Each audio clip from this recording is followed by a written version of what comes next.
Welcome to the International Women's Day 7th Annual Celebration here on March 16th, 2019, sponsored by the American Association of Arab Women. Looks like we've got a few other, the Massachusetts Cultural Council, the American Association of Arab Women, and we can even be liked on Facebook. For the record, would you tell us what your name is? Suad Akib, the founder of the American Association for Arab Women. This is our 7th annual celebration for International Women's Day. And the theme for this year is going to be Balance for Better. So we're going to have a presentation of a documentary, and we're going to have a few speakers who will explain the documentary a little bit for us. Then we're going to have an entertainment and a few other things. So what are we hoping to accomplish in general? I would assume that we're hoping to accomplish a better understanding of the difference in cultures and how the American Association of Arab Women fits into the overall Association of Arab Women in America. Yeah, and we are gonna focus on equal wages and how the women should make as much as. Do you agree? Yes, equal pay. Gets paid just like you. Absolutely. Well, yes, just like me. I'd even like it for you to get equal wages to white males. I'm a black male, so I don't get equal wages to white males. You see, then we have to make a difference. Absolutely, we have to make a difference, and we have to correct We have those to change. imbalances. There is no question about that. And we have to change the history and make it equal wages for everybody. Yes. You say we've got to change the history. I think the history is the history. We need to change the current effects of that unequal history. I am with you. You are with me Which in is that? in the future. Yes. This day where we're going to make the changes will be history for future generations. That's right. So when our children and our grandchildren in years ahead are listening to what we have to say, Yep. they can say that these folks in this generation made a difference. Yes, I agree. And that's what we're going to try to do today. At least present the problem, talk about it, and see what we can do toward all these differences. Yes, and this comes at a time as well, just a day or so after such terrible things that have happened in New Zealand. I don't think we want to miss that there is still so much hate filled going on in this world that we need to see what we can do to bring an end to that. We should, because this terrorist attack was very bad, and it did hurt so many people. It was in the Jewish community before, regular communities, now it's in the Muslim community. But I have a big belief that we can all get together to stop this madness and stop this terrorism, which is now with this Islamophobia that people have, and they are scared from these Muslim people who are they don't harm anybody. Yeah, there is the other differences in Islam, but it's not even Islam. Those are different people who want to hurt everybody. But these people, they were doing their regular prayer, and they were just as innocent as other people. They could be Christian, they could be Jewish, doing just their prayers anywhere you are in the whole world.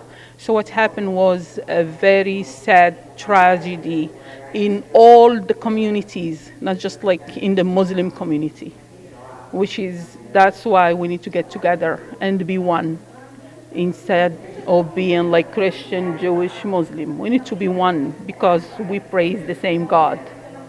Absolutely, and I think this certainly shows us the similarities of problems. You mentioned the Arab community. I will talk about the African American community. I will talk about the gay and lesbian community. And there are just so many divisions that seem to be exploited and are bringing out all the hatred that's there. And We certainly haven't had any great bold leadership from our president of this country in helping bring us together. So that's what's sad. It's very sad from a country who should bring the whole world together, spreading and separating everyone. We should be one, no matter who we are, no matter which religion, no matter which color. We are all the same. We are all under one God. So I don't know why we have to hate each other or why we have to create these differences between us. I believe that we are all one, which is we are human. Humanity brings us together. This species who needs to be together and make that brain work for positive things, not negativity and separation. Amen. You've said it all. Thank you so much. Thank you. Thank you. Thank you. Enjoy this day. Thank you very much. So I'm really excited to be with you all today. Before we get started, there's just a few pointers that I want to give. I would like first to thank the video crew today, Julie Stefano, Neil Anderson, and Sal Khan. They have been with us for such a long time, so I just wanted to give them a quick round of applause for coming out once again. And so this event is going to be recorded. It's going to air on NATV in April. It will also be posted on YouTube and Facebook. There are cameras right behind there, so a quick pointer, if you do want to take pictures or videos, you are more than welcome to. We just want you to be mindful of the cameras that are set up and to just kind of make sure to not block that. Before I get started with my agenda, I just wanted to introduce the president of AAAW, Saada Taib.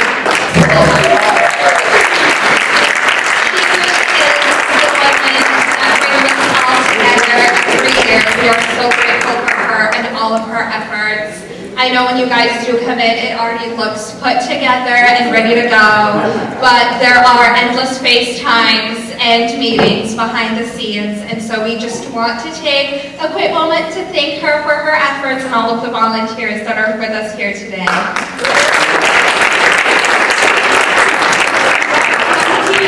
Welcome to our 7th annual International Women's Day celebration. I want to start by thanking the City of Malden for your constant support for over the last 7 years. Also, I thank you to the Senior Center for hosting us today. Unfortunately, it's not easy to take celebratory tone today. Please join me in a moment of silence for the victims of the Christchurch Mosque terrorist attack on Friday morning.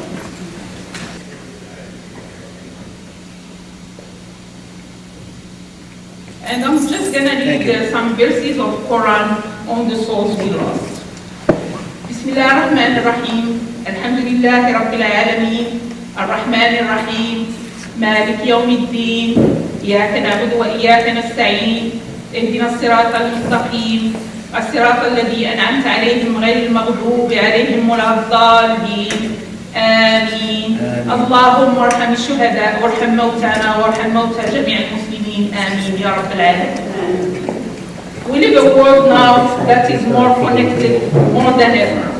We use our phones to keep touch with the relatives who live down the street and across the Atlantic Ocean.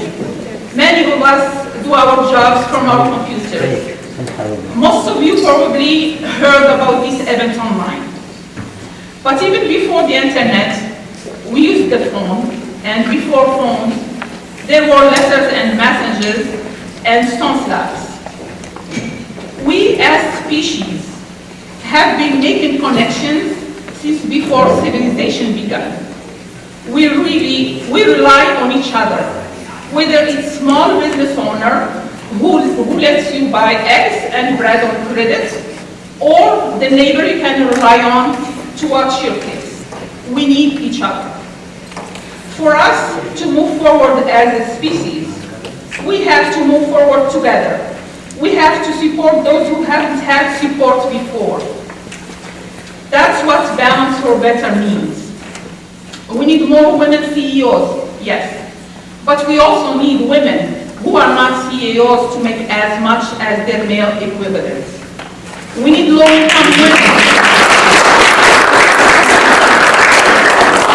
We need low-income women to have access to the same health care as very rich women. We need to make sure that women are treated with respect in the workplace, that women are empowered to run for office, that women are allowed to make our choices about our bodies. This year, I want to ask all of you to work to make this happen. If you are a hiring manager, interview as many women as you do men. If you work in a hospital, take women's pain seriously. If you have a daughter, make sure she knows she can be whatever she wants. Not just a princess, but scientist too. Today, we are going to watch a documentary called Equal Means Equal. This movie is about the way our country is not balanced. It has never been balanced, right from the beginning, when only white men who owned properties were allowed to vote. Today, we will learn more about what exactly makes it unequal, and hopefully, how to balance it out for the future. Thank you all for coming, and I hope you will enjoy.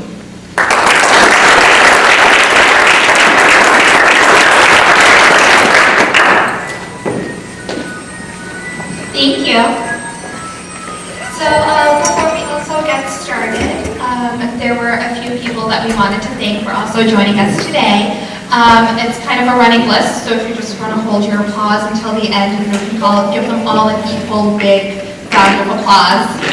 So I'd like to thank Mayor Gary Christensen, Councillor Steve Winslow, Councillor Barbara Murphy, Councillor Peg Proud, Councillor David Hummel, Councillor Neil Anderson, Senator Jason Lewis, State Representative Stephen Altrino, and State Representative Paul Donato. Thanks so much for joining us.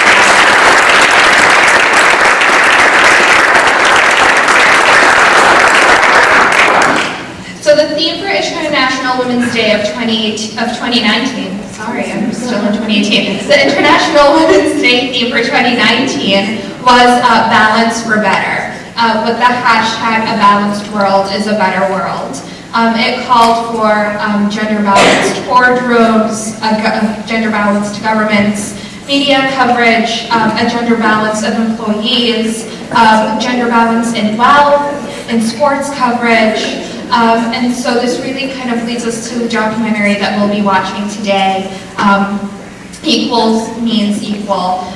It is directed by Kamala Lopez.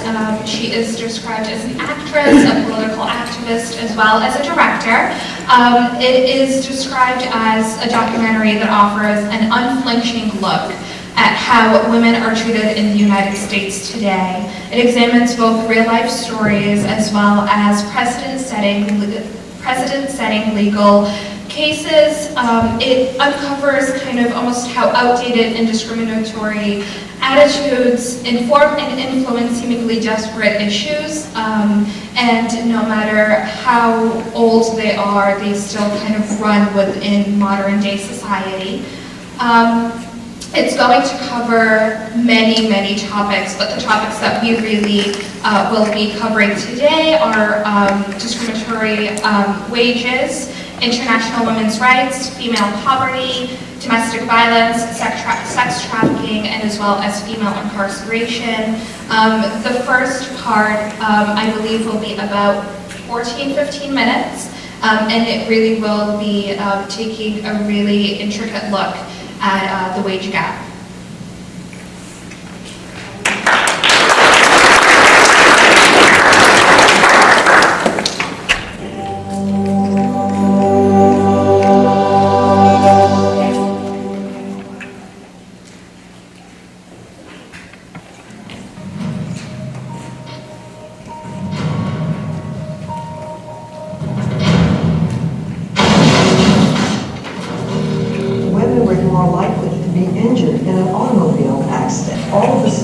Had been done on men. The differences are dangerously understudied. Sex matters. Women in the United States of America make only 77 cents for what men make. You could argue that money is more important for men. We pay $1 billion more a year in health insurance premiums than men. Vaginal probing, is this something that will penetrate beyond politics? They are helpless without Uncle Sugar coming in and providing for them a prescription each month. It's a legitimate rape. The female body has ways to try to shut that whole thing down. There is no war on women. There may be a war on what's inside of women, but there is no war on women in this country. If there was a war on women, I think they won. The war on women is shameless, baseless propaganda. Is it? Not only is there a war on women, but we are losing battles and rights we won years ago. My name is Kamala Lopez, and I've spent the past 6 years looking at the status of American women and analyzing the effects of gender discrimination. And from rape to the pay gap to domestic violence, all of these things are linked to the shocking reality that women and men still do not have equal rights under the United States Constitution. In this film, we'll take a cold, hard look at the issues hurting women the most today. Let's start with the big one, money. Women are now 47% of the American paid workforce. 66 million women are working. But how are they actually doing in the marketplace? Pretty badly. 42 million working women are slipping into poverty with their children, and it's at every level. Jennifer Lawrence was being paid less than her male co-stars, about 23% difference. This really is a war against women. You have the attacks on women's reproductive health care, and then you have this onslaught of slashing all these programs that women who are being paid 53 cents to the dollar or 59 cents to the dollar or 77 cents to the dollar who can't catch a break. Most women I knew weren't looking to catch a break. In fact, if they weren't making it, they figured it was their fault. Women are still making between 22 and 46% less money than men are, adjusted for their race. I think it's a wake-up call to the United States that 1 in 3 working women in this country are in economic peril. Bloomberg analyzed U.S. Census data and found that median earnings for women were lower than those for men in 99.6% of all major occupation categories. Whatever the reasons, the overall effect of this economic bias is that across the country, women were living on the edge. For women, I think now it's evolved to forcing women to exist within a really fantastical narrative, which is that we can have it all, we can have jobs. Well, we have to have jobs now. If you want to have kids, you better be working. Maybe you'll need 2 jobs. The expectations of what they're going to do on the home front haven't changed that much. Meanwhile, there's a whole new set of expectations on the work front, so they're doing double time, and they're just exhausted. In terms of pay equity, we are going backwards. The pay gap hasn't really changed in a decade. And it'll go up a penny, down a penny, but that is because men are losing pay, not because women are gaining. I don't think men are properly compensated, you know what I mean? For the most part, there's that small microcosm of the community, that small portion that's overly compensated, and then there's the rest of us. And women fall even beneath that. Did you know that under U.S. law, corporations qualify as people? Come on, let's go meet one of our friendly corporate neighbors. Walmart. If you can pay a woman 10 to 20 to 30% less than a man, then that's a huge savings to a company. Walmart is the #1 private employer in the United States of America, with 1.3 million employees and 11,000 stores. In 2014, Walmart posted $473 billion in sales. But their workers was paid $10.65 an hour. Walmart on McKinsey. Even with an announced wage hike to $10 an hour in 2016, Walmart will still be paying less than other retail outlets. Betty Dukes was the first Walmart female worker to file a lawsuit charging Walmart with gender discrimination. I believe that there was a pattern of discrimination at Walmart. The Walmart case was the largest civil rights employment case in history. Jennifer Reich was on the team of attorneys taking on Walmart on behalf of the women. When the case was filed, women hourly workers earned about $1,100 less per year than their male counterparts. And the gender pay gap among management was about $14,500 per year. What it is about is the systematic discrimination against women at Walmart in pay and promotions, which often go hand in hand. So women are being paid less for doing the same jobs as men, and they're being excluded and discriminated against in getting and retaining positions of authority and leadership in the company. But we're not talking about a glass ceiling here, we're talking about a brick wall. This case is already 11 years in the making. Court after court after court has actually ruled in favor of the women, but Walmart has kept fighting it all the way up. Walmart scored a big victory today when the Supreme Court threw out the largest sex discrimination case in U.S. history. It's very hard to prove state of mind. It's why we lost Walmart, for instance, as the biggest sex discrimination suit in history. We couldn't prove they intended to do it. We wouldn't have to prove intent if they treated women like they treat other discriminated against groups who receive strict scrutiny under the law. When federal courts decide whether the Constitution has been violated, they do it by evaluating what the government has done under a test, a standard of review. Strict scrutiny that is used in race cases is the gold standard in constitutional law. It basically says when government uses race-based classifications, we're very uncomfortable with that. Gender doesn't make that cut at all. Race, religion, and national origin are all considered suspect classes. That is, groups that have historically been discriminated against. In the area of sex discrimination, the Supreme Court has not been willing to scrutinize sex-based classifications under that high level of protection. Instead, the Supreme Court has created a sort of special intermediate test, for women. Sex or gender is the only class that falls under intermediate scrutiny. Pretty convenient. Why? Oh, well, let's see how intermediate scrutiny plays out. When strict scrutiny is applied, the litigant has an 80% chance of winning.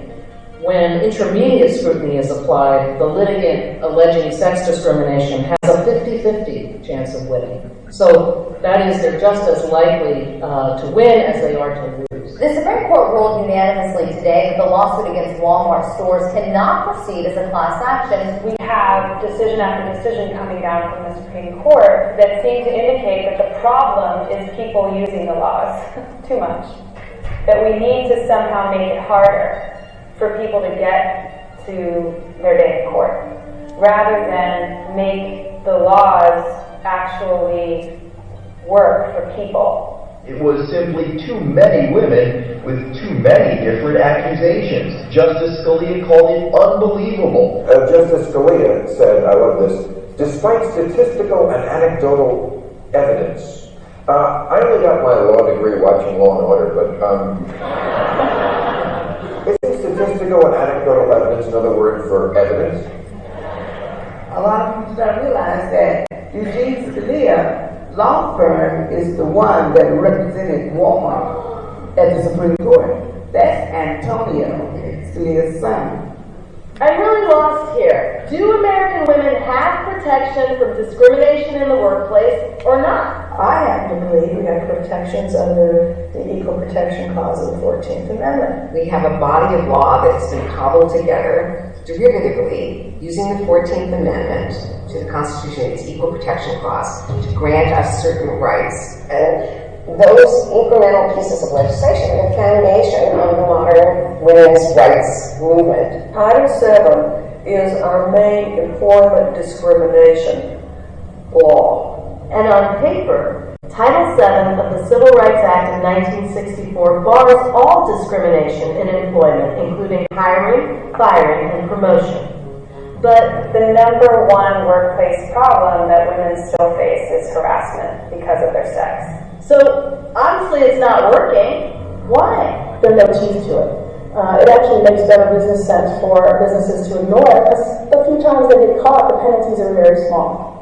I decided to talk to Lisa, one of my friends from Yale who went on to work on Wall Street. You know, they can always say it's something else.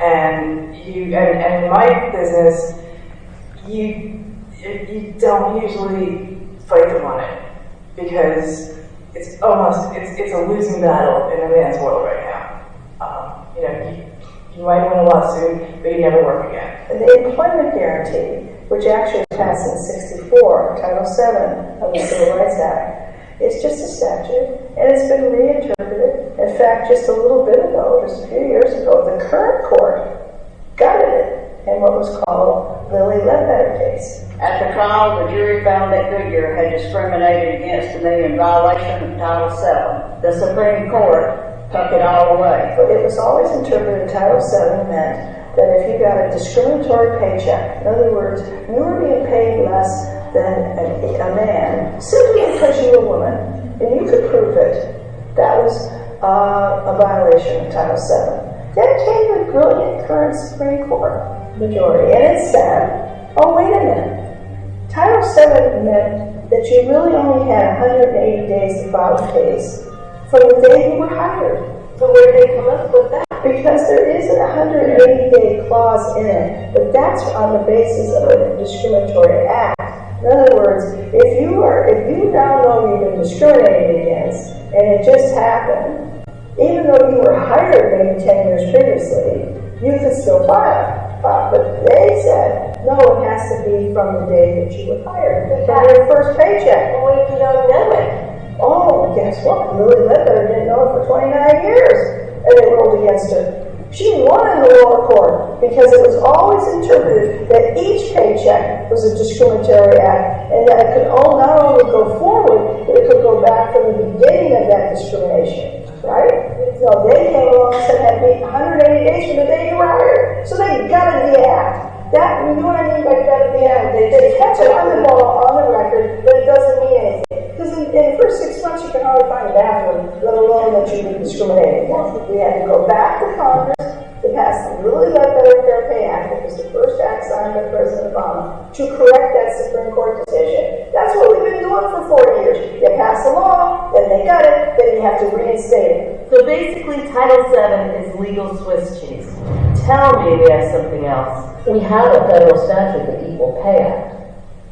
It requires equal pay for equal work. But what if you're comparing a secretary at a school with a custodian? Why, right now, parking lot attendants, who are mostly male, make more than childcare attendants, who are mostly female. Not because we care more about our cars than about our children, but because one group is overwhelmingly female and the other is overwhelmingly male. All of our civil rights laws are flawed. They're what we call complaint-driven.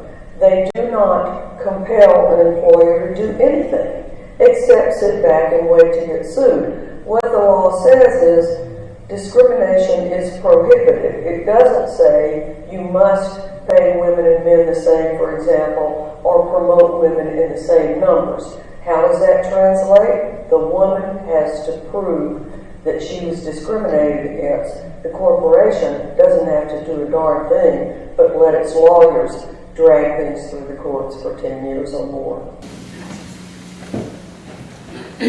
All right. I'm not sure if there are any thoughts or comments that anyone wanted to share, or if you guys still wanted some time to process. That's okay. We could kind of just keep moving.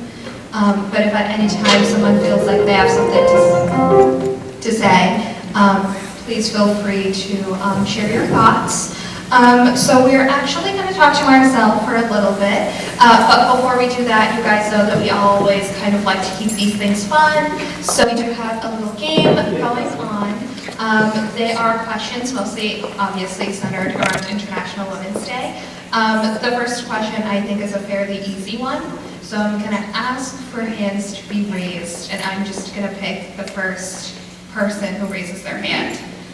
People who already know what the question is are not allowed to participate. So the first question is, does anyone know the date of International Women's Day? Right there. Jose, go ahead. March 8th. That's right.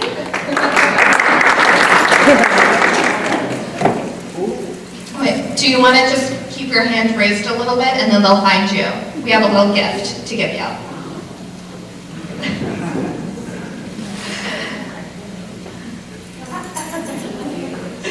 All right, so like I said, we're going to take a very quick break. We're going to talk to Marcel. Marcel Schwab actually lives in Malden with his wife and his son Liam. He works as a workforce analyst in Fidelity Investments Human Resources Group, so he would most likely be our best resource when it comes to wages and employees. He has been actively involved in the community and has recently began helping OSE with the first pop-up fruit gallery gift shop in Malden. It features work of over 60 visual artists, and it hosts an array of events and performances as well as art classes. So if anyone wants a new hobby, you can always feel free to drop by over at the gallery. We have a new background here. And first, for the record, would you tell us what your name is? My name is Nouza bin Amgar. I'm a Moroccan American. I'm an owner of Marrakesh Fashion and Deco, and I'm a member of AAAW. AAAW, the American Association of Arab Women. Okay, Yes. okay, which is one of the sponsors for this this activity today. Yes. So you were saying you've got a shop in Revere. Yes. And the poster that I'm looking at here is is an example of what you have for sale. So tell us about your shop and tell us what this is about. This is about Moroccan dresses for wedding, for special occasion, and I'm selling like Moroccan accessories, Moroccan dresses, Moroccan jalaba, and all this kind of dresses, Moroccan dresses. It's a special Moroccan dresses. So walk us through. Are these all your design? That's my design, but I do it in Morocco, then I bring it here. You do it in Morocco and then because bring we it need to here. do it. It's a handmade. I see. All handmade. I see. And so just this one right here beside you, the red, this very first one here. What would something like that cost? This one, it's between 350 to 600. Depend how the fabric and depend if it's handmade or just a normal. I see. Yeah. And the material, what is it made of? It's a sari. Sari. It's from India. I see. I see. So many of these are made in Morocco with fabric from India. Yes, that's and hand stitched in many cases. Yes. And then brought here. So someone would wear that. Why don't you describe the second one first? What is that one? This is just a belt. The belt, it's a Moroccan belt. Okay, the to wear belt is a with this Moroccan belt. special- Yes. Yes. Yes. So someone. Accessories and everything. Someone going to a wedding or a very formal activity. Exactly. Oh, I see. Exactly. Yeah. I see. So which one of those have you worn? The one I like. Yes. This one. You like that one. Why do you like that one? Turquoise. That's I a like good the blue. question. Yeah. Okay, I like blue the is your yeah. color, huh? Yes, blue and red. I This see. one is my favorite too. This is your favorite. Okay. You are a daring woman wearing red, huh? Oh yeah. And never too expensive. The red it's always good. Red is always good. Yes, yes. So, what do you hope was going to happen here today at this celebration? The celebration we do that every year. Suad Akib organized that, and then we participate every year for International Women's Day. Just to celebrate, and every year we have different subjects. We talk about something different, and we get different culture, we talk about women and everything. Yeah. So, today is a day or so away from a terrible situation that has just happened in New Zealand. Yeah. You know, with Very this sad. hate-filled terrorism Yes. that has taken place. Would you like to say something about that? I just feel sorry, and I can tell in Arabic رحم الله كل ميت إنا لله وإنا إليه راجعون والله يجبد مسحبتهم الصبر ويصبر الأهالي ديالهم لأنه هذا الحدث كان مؤلم لكل الناس في جميع أنحاء العالم الله يرحمهم ويصبر أهالي ديالهم. And toutes mes condoléances pour toutes les familles des gens qui sont morts, les gens qui sont aux hôpitaux. Je suis vraiment désolée pour ce qui est arrivé. Je ne sais pas comment appeler ça, c'est vraiment terrible. I'm sure I agree with all of that. Now, would you translate that for me? Yes. Okay. I just What did you say? sorry, and I said sorry for the families, Arabic families, and Arabic. Some people didn't speak English, or some people didn't. They speak only Arabic or only French, and I just present my condolences to these people. I see. Yeah. I see. Yeah. And tell us a little bit about your background. Where were you born? Where were you raised? And how did you end up here in the Maki Center? Oh. Yes. I'm born in Marrakesh. Okay. In Marrakesh, in Morocco. Okay. I'm a mother of 2 kids. Okay. I came here in 1995 to stay here, and I love to be here. And I'm American now. I work for a government job, an airport, and I'm having my store too. Well, thank you. You're very Thank welcome. you, and good luck. I hope you'll find some willing patrons here that will, Yes. whether they buy today or at least know where you are. Tell us what the address is of your shop. It's in a Riviera. It's one It's in or Riv- square. One or square. in a One Riviera. or Square Suite B in Revere. Yes, sir. Thank you so much. Thank you very much. Thank you Okay. very Have a good day. kindly. Thank you. But he really does say that he loves Malden's diversity and is grateful for organizations like AAAW that work to make our community a more vibrant place to be. So a big round of applause for ourselves.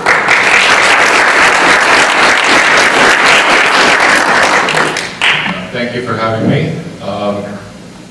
I do work in Fidelity Human Resources, and I have to say, after watching this video, I think I'm spoiled to work in an environment where women actually do really well. So there are some environments, but it's sad to feel like that's the exception rather than the rule. So being an analyst, I read a few articles this week after I saw this video because I'm like, I want to know more about this.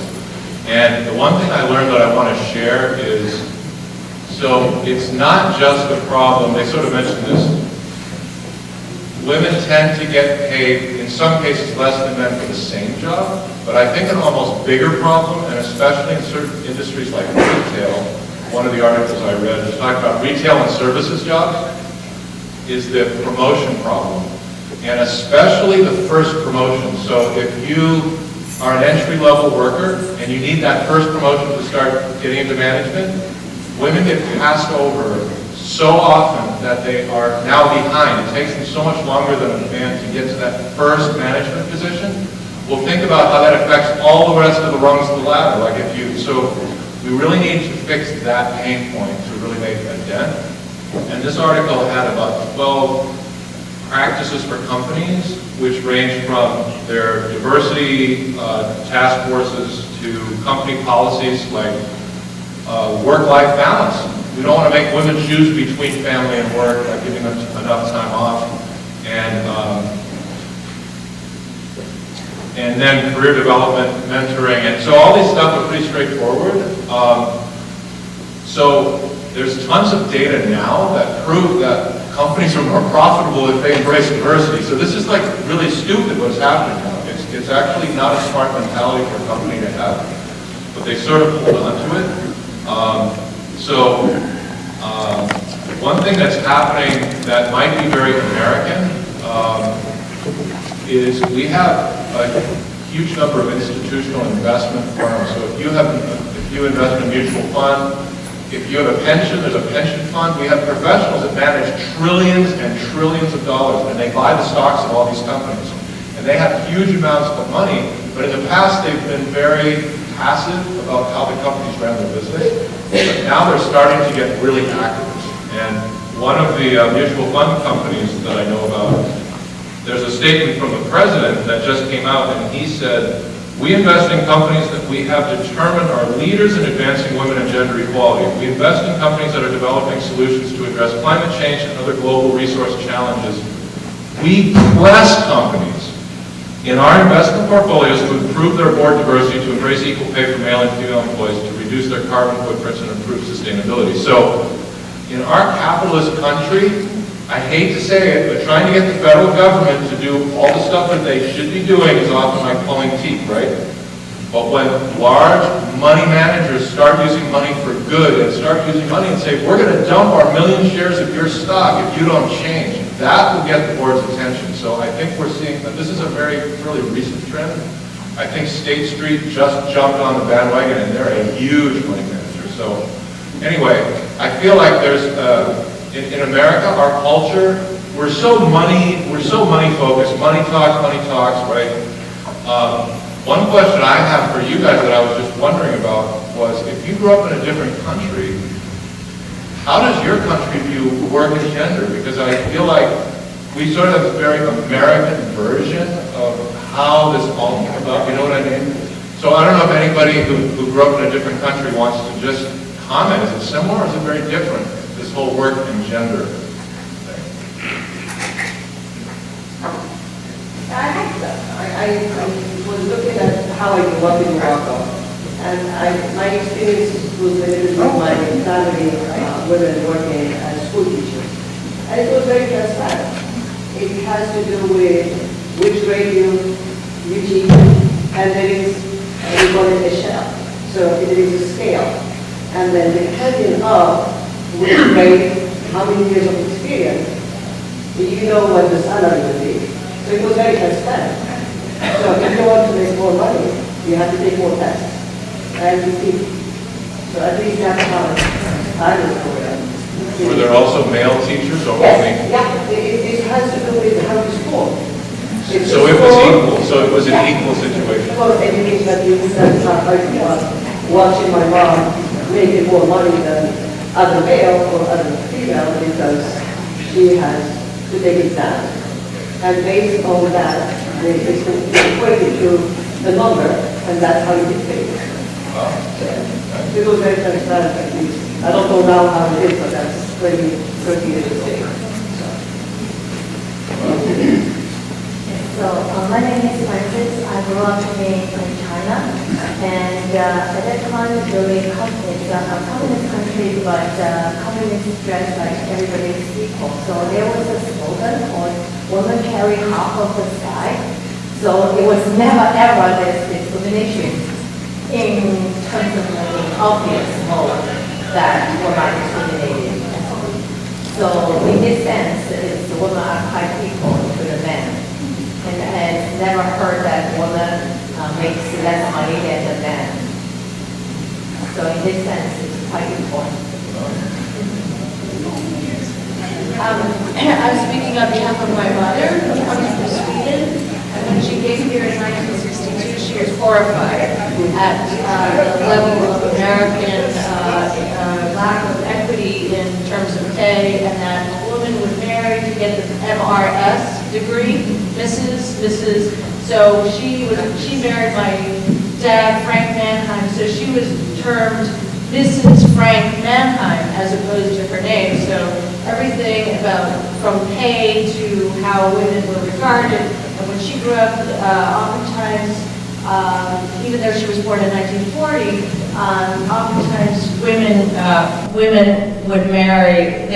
The woman would be in the same profession as her husband. So that was much more common than she experienced when coming to the United States.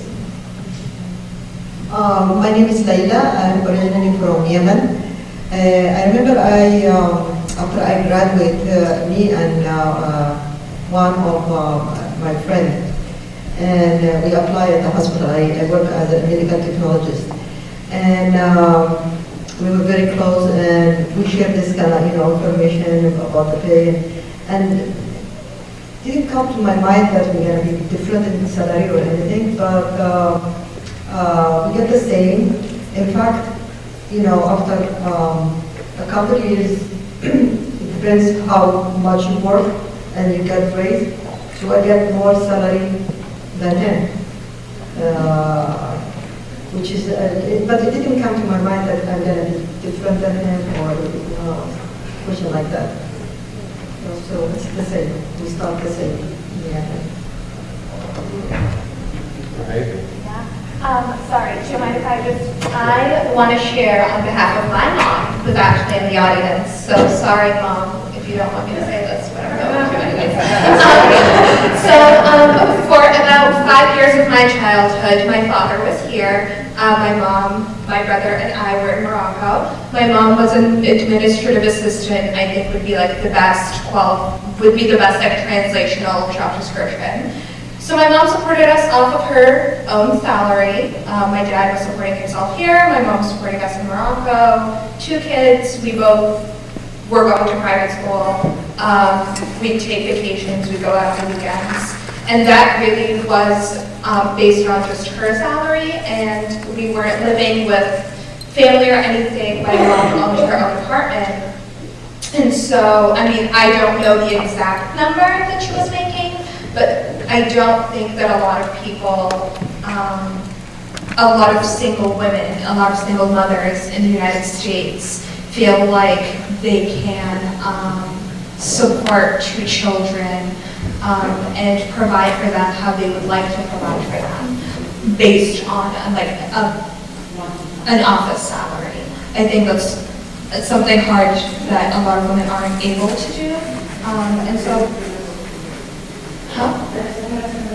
yeah, so, and I mean, we were also involved in like extracurriculars. I did ballet, my brother swam, and so these were all things that my mother was able to provide for us off of just a one-parent household. And I think even now in the United States, households where there are 2 incomes from 2 parents kind of have to work hard to make ends meet. So, I mean, I know my mom was absolutely horrified when she realized what was going on and that she wasn't being compensated the way that she should be. I think that's a reality that a lot of people probably don't have. Marilyn, thank you for stopping and talking with us for a few minutes.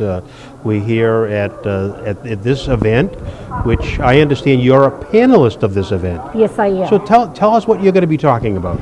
So I come from a background of, I met Suad probably a few weeks back. We both found out we have family from Morocco. She's from Morocco. My mother-in-law is from Morocco. And as we started talking sort of about our journey about being women, working, valuing ourselves, how to speak up for ourselves, and just kind of culturally and also just dynamics. And so that's what I'll speak about today, kind of my own work experience. I see. So you have a connection with this whole event. I met my husband a long time ago, as I Okay. say, and he is Jewish. I grew up Catholic. And as I started to get to know him, I learned so much about other cultures. I realized his mother was from Morocco, had never really known anything about the Moroccan culture. I see. First, she was getting to know me, and because I wasn't of the same background, I think it took a while to kind of get to know me. This is back in the late 70s, early 80s. Okay. Wonderful woman, quite a story. And then as we started to get to know each other, she taught me about her cooking, about her culture, about how she came to this country when she was in her late teens, early 20s to leave an arranged marriage and to start all over again. So it was very admirable. So to jump ahead, I'm sitting at a core meeting and Suad was with me, and we started talking, thought she was very nice. Then she said she was from Morocco, and I was like, I don't even know what the word was. I was so touched and close to tears because my mother-in-law died about 8 years ago. And to me, I just have such fond memories of her. She taught me so much. So she and I were able to kind of form an instant connection, you know? And as you said, in a lot of ways, we are so much alike. We are so much more alike than we are different. Exactly. Yes. But I didn't even realize, even learning from my mother-in-law, listening to some of her stories, coming to this country, it reminded me of my own grandparents come to this country and hearing what they went through. So where did your grandparents come from?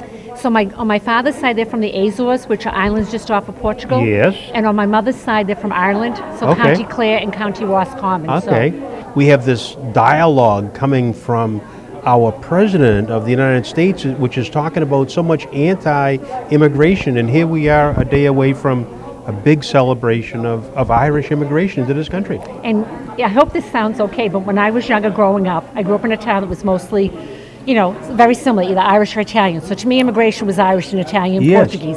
And then when I met my mother-in-law and went to college and that type of thing, I realized everybody has their own story. And my grandparents came over, you know, at one point, like the late 1800s, but my mother, and they came over kind of as family members and sat for each other.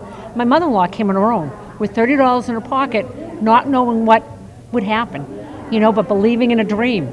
And this was probably, I'm going to guess, the 1950s. So it's, and to listen to her story kind of opened a whole world for me. And even her cooking, oh my, Neil, her cooking was the best. I mean, I tried, but never, you know, she would open the cabinets and take things out, and we'd have to kind of chase her around and write it down because it was all in her heart. You know, she just done it that way for so many years. What did you just said? Everyone has their own story. I mean, there are so many stories, and when we tell the stories and when we share stories with one another, again, we see the cohesiveness and Oh, yeah. so much. Our stories are so similar. Yeah, yeah. No, I absolutely agree. I just think there's a tapestry to life, and I think that we're all part of that. And I grew up thinking the world was like this, and marrying somebody that was Jewish out of my faith. And my parents were fine, but just that expanded my world. Like I thought I was going to, you know, get married, have Catholic kids, do it this way. But my world has been so different, but it's been so good. That's it's wonderful. So, you know, you just don't know. Yeah. You don't know the possibilities that life has to offer. So, yeah. Marilyn, thank you very nice to much. talk with you too, Neil. And thank you for your participation here Thank you, in thank advance. Again, you're going to be a panelist. And, Yes, yes. And I'll look forward to hearing what you have to good. say. Thank you. I appreciate All right. talking with you. Thank Take you. care. Okay. Okay, all right. Oh, please go ahead. Can someone? Yeah, I just want to add that to what I think is cool, in the state of Massachusetts this summer, they passed the Equal Pay Act, and it's a wonderful law in the state that really talks about equal pay for women and men. So in fact, that you can't ask past salaries. That's how you probably know well about this act if you were HR. And there's 5 points to it. Oh, thank you. And I just wanted to highlight that the Equal Pay Act was passed this past summer, July of 2018, and it is a law, no matter the size of the company, small company or large company, that it is now illegal in the state to not pay women and men equally. So if you want to learn more about it, definitely check it out. Thank you so much for sharing that. Oh, please go I'm just going to ahead. say one thing. I was a director of human resources in a software company for many years, and like Fidelity, top employers do not, they have to pay women and men equally because of the demands for the job. Actually, women software engineers are in the driver's seat in a lot of these because there's so few of them. They've tried to get women into tech for many, many years, and they still have probably less than 30% women in the tech companies. So I think companies where the skill set level is high, I think nursing is another one. They can kind of demand a certain level of, the supply and demand does come into play for some of these jobs, but companies like that do tend to pay people more equally because they can't get away with not doing so. Mei Hung from the Chinese Culture Connection. And you and I are often here at activities that go on that kind of highlight the different cultures that we all represent. Yes, I think each culture has such a wonderful, beautiful essence, and I think that for me, I discovered Chinese culture when I came to America. So tell us a little bit about who you are in terms of culture. You were born where? I was born in Taiwan. Okay. I came to America to pursue higher education. Okay. And don't be bashful. So you came here to America to pursue higher education. And what was that higher education? Well, I came to study English first. Okay. And then I went to Bunker Hill. Okay. I stayed there for 3 years, and then Yes. I went to Bentley College. Okay. Then now it's Bentley University. Bentley University. And then I finished my master's degree at the Tufts University in education and psychology. I see. Tell us a little bit more about the Chinese cultural Chinese connection. Culture Connections' Yes. mission is to promote actually diversity, Okay. to help to build bridges and to make people understand each other. To help build bridges and help one another understand one another. Yes, Yes. and we hope to utilize the Chinese Culture Connections program, educational program, as a conduit to help people to understand and push each other. How long have you been operating? The organization started since 1985. 1985. And And when did you join? I joined the organization since 97. Okay, and your position with the organization? And then I took over in 1999. I see. And I we see. moved to Malden, so I'm now the executive director of the Chinese Culture Connection. Yeah, so someone earlier said that we all have a story to tell. You know, there's so much that we have to share with one another, and I agree with you that as we share with one another, we find out that we are so much more alike than we are different. Exactly. Thank Wonderful. you. Thank you so much. Enjoy the day. Thank you. Take care. Jason, fine, thank you, my friend. How are you?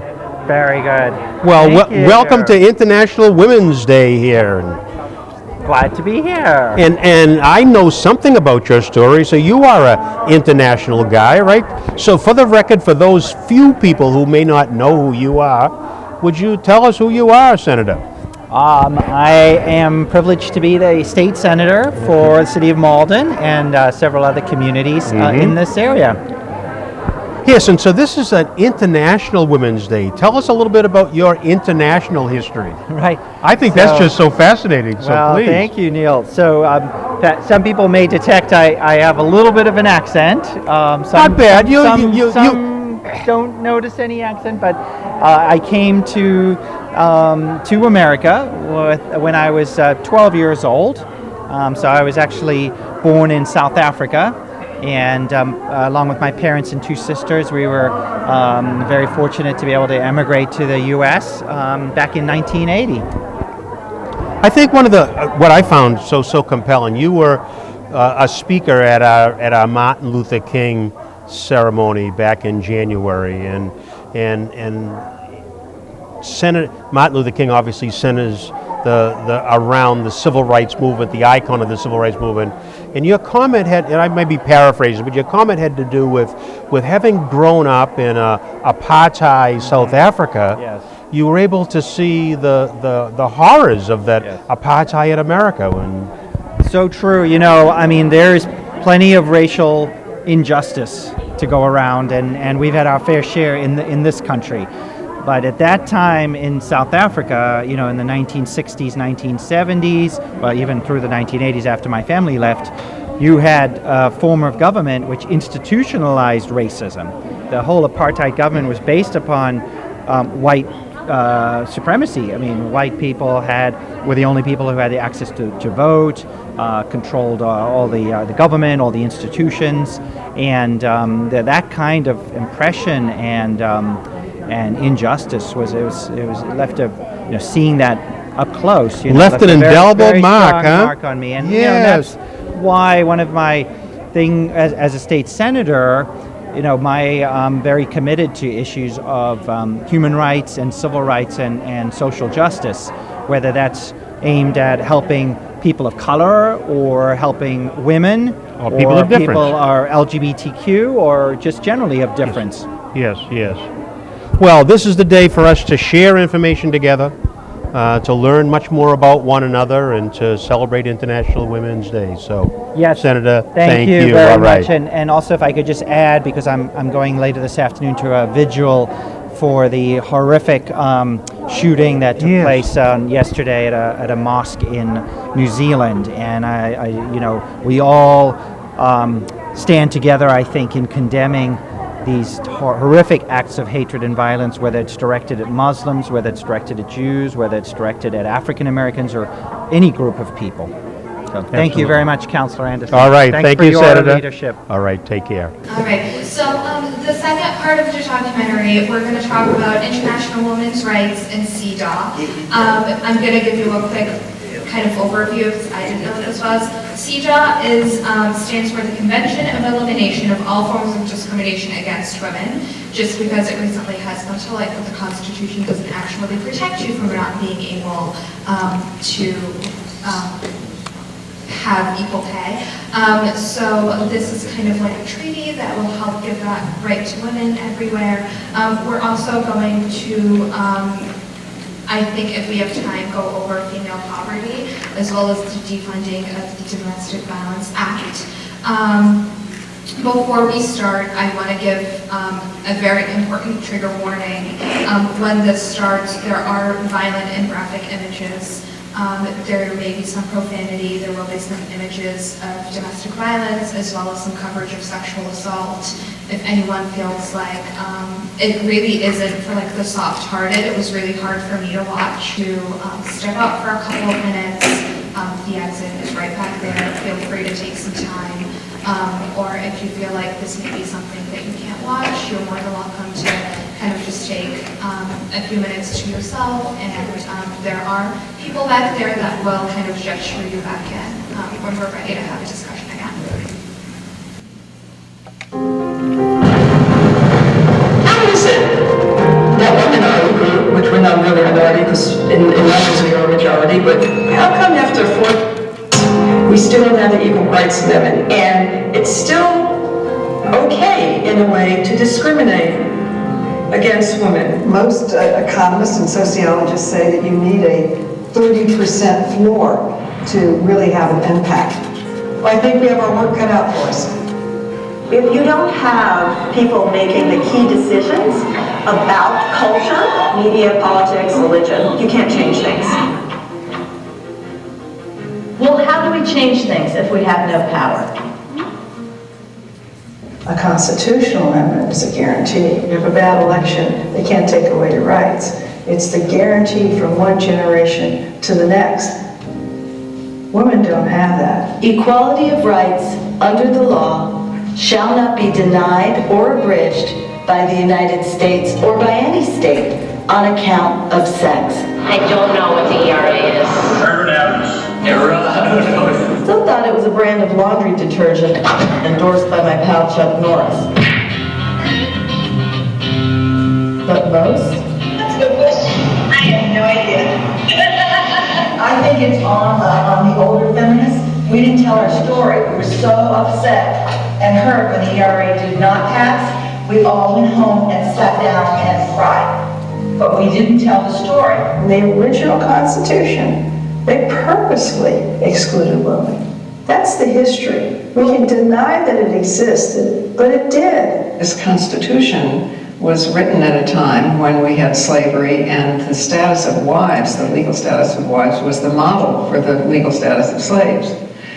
Because we were chattel. The reality is you couldn't own property, you couldn't vote, you couldn't, you were essentially the possession of your father until you married. There were many brave people sheltering slaves on the Underground Railway. But when Susan B. Anthony and other women sheltered runaway wives, then some of the abolitionists themselves, the men said, now you're going too far.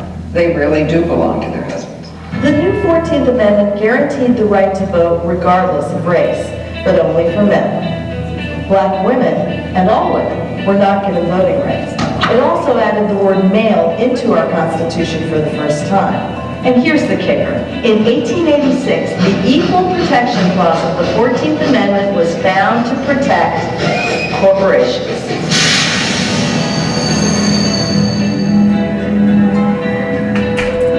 But women had a long, hard fight ahead of them, jailed, beaten, and force-fed just to get the vote in 1920. Then, suffragist Alice Paul proposed ending inequality in one fell swoop by adding a few choice words to the U.S. Constitution to protect and include women. Equality of rights under the law shall not be denied or abridged by the United States or by any state on account of sex. The ERA was introduced in every congressional session starting in 1923 with no success. It was only voted on 3 times in 49 years. Then, in 1970, members of the newly formed National Organization for Women stormed Capitol Hill, demanding the ERA be heard by the full Congress. We are people who are fighting for our very economic survival. Congress agreed to vote. It passed with flying colors in both houses. President Nixon endorsed it. The ERA was sent to the 50 states for approval. 38 were needed to make it law. In the first year alone, 30 states ratified the ERA. Presidents Ford and Carter supported it, the United Auto Workers endorsed it, and Hollywood loved it. This women's movement seemed to have America on its side. When journalist and activist Gloria Steinem co-founded Ms., a magazine created for and operated by women, the first issue sold out in a week. The ERA seemed unstoppable. When the deadline came in 1979, 35 states had ratified the ERA, 3 states short. Because I was around when the ERA wasn't ratified. Because of toilets. Talk about ironic. To avoid sharing toilets, women lost equal rights under the law. The scare tactics successfully distracted the public from the real issues, such as equal pay, job discrimination, and violence. Congress extended the ratification deadline until June 13th of 1982, but time ran out for the Equal Rights Amendment today. The 24-word statement pledging equality for women under the Constitution fell 3 states short of ratification. But it has never been what the people wanted. National polls have always showed a majority of Americans favored ERA. But that did not stop the Republican Party from abandoning the amendment. Ronald Reagan opposed the ERA. Until then, the ERA had never been a partisan issue. Both parties historically had supported it. ERA supporters say they will try again, but even they aren't saying when. I remember it happening. I remember Gloria Steinem, and I had Ms. Magazine when I was a teenager, and I read Mother Jones, and I really cared. I don't see that. I don't see that anymore. And now it's been marginalized. If you are that, if you do want to talk about those things, you know, you're just some weird crunchy granola person who's a weirdo on a college campus. It's just not in. Somehow we're not in. The main way that movements are dealt with is to say they're over. And that's, you know, what we're experiencing now. But the fight is hardly over. The fact is the worldwide war on women is a bloodbath. Lakshmi Puri is Assistant Secretary General at the United Nations and the Deputy of UN Women. This is a new agency which was created to be a global advocate for women's rights. New developments this morning in the kidnapping of nearly 300 schoolgirls in Nigeria. Many times people don't even recognize, for example, that female genital mutilation is a form of violence, or child marriage is a form of violence. They think it's traditional practice. More than 600 million women live in nations where domestic violence is not considered a crime. This is 19-year-old Bibi Oisha. Her own husband cut off her nose and ears because they dishonored the family will try to kill her. بعد از یک مشاورت بعدش که سر من تا کردم جاکون از خواب کشیدم سه جاکون در کمرم سر باز بعد از کمرم یک گوشه طرفم و یک گوشه طرفم سیدی دام بستم و میگوشه سروار که دارم دیگه جدا مداخل کردم اما دستاش شدم استار شدم. A 23-year-old raped and brutalized on a moving bus. Her intestines ripped apart after being violated with an iron rod by 6 men. 300 women came together at a protest march, something just about unheard of. They were demanding the repeal of a new law imposing harsh restrictions on women's rights.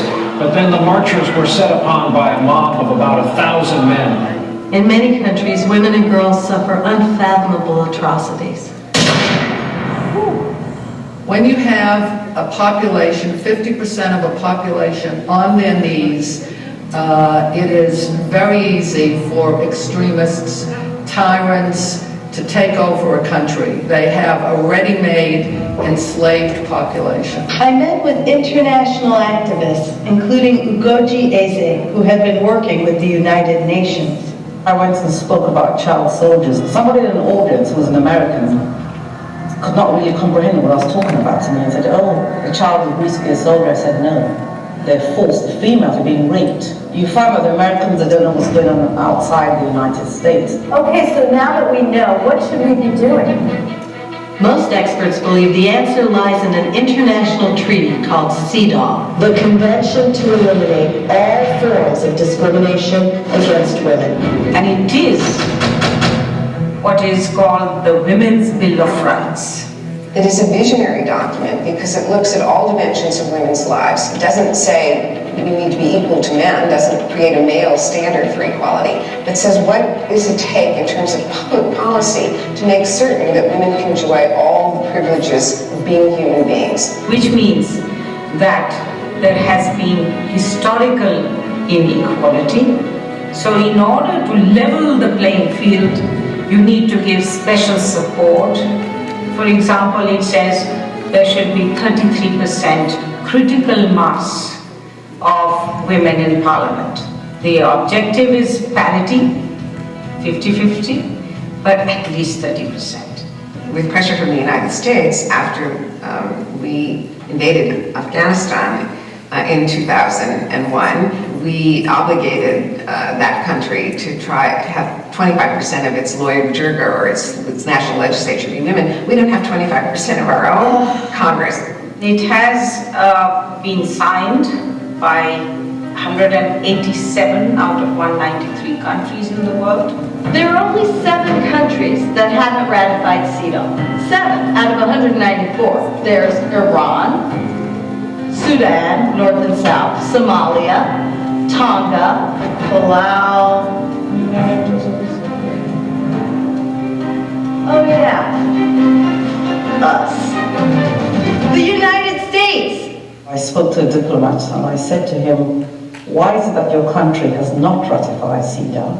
To which he replied to me, well, if the United States does not do it, why should we do it? We take the lead from the United States. They do it, we'll follow suit. So what's the holdup? Can you explain that? Say, for example, the United States ratify CEDAW. You then have to go back into all your national laws. For example, the labor laws, the inequality, the unequal balance of pay, for example. Women do not earn as much as men in this country. Let's be realistic.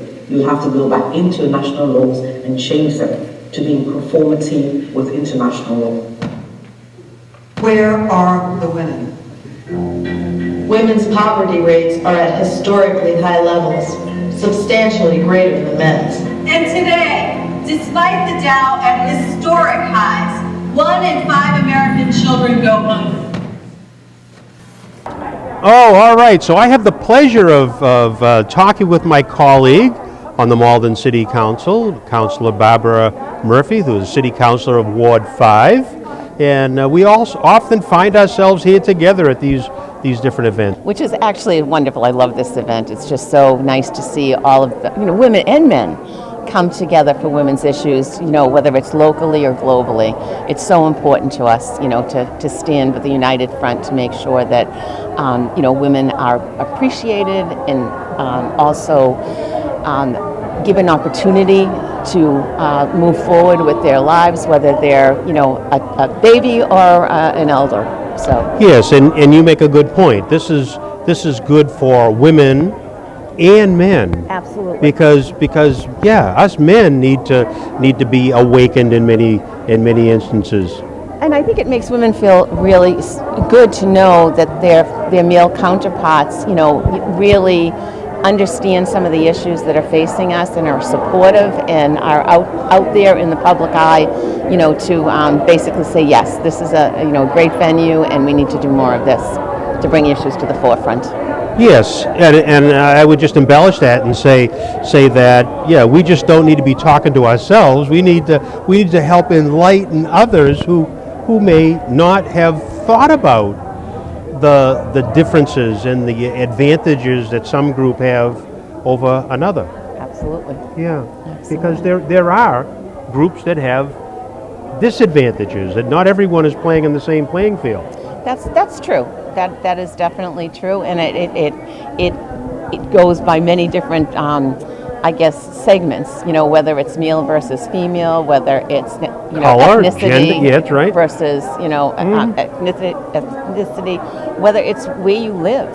Yes. It's not just about color and race. It's also about where you live and what opportunities that you actually might have. versus somebody in a different community might have more opportunity than you would. So I think it's very important that we recognize all of the issues that play into what keeps a person down. You know what I mean? Because it's many different factors. Yes. I often think about the blessings that I have of birth, of where I was born, and how I was born, and who you were born and to. who I was born to. I was born with having two parents. I was born in a welcoming city, that welcomes the differences and so forth. And not everyone is like that. I was born in a city that, in a community that provided love and friendship with one another. Absolutely. I mean, Malden, we're blessed to be in Malden. And, it's funny as you say that, because I remember hearing you tell stories of being in the service and getting out of your comfort zone and going into another area where that love and respect that you felt here was not given to you. That's right. in those areas. What do you mean I can't go here? Right. If I was in Malden, I could go any place. I mean, I have to sit upstairs in the theater, or I have to sit in the back side of the restaurant. No, that was a cultural awakening from this black person who grew up in Malden, Massachusetts, to see that sort of thing happening in the South. Absolutely. So anyway, enjoy the day. Thank you very much, okay. sir, and I'll see you Tuesday night. We will see you soon. Thank you.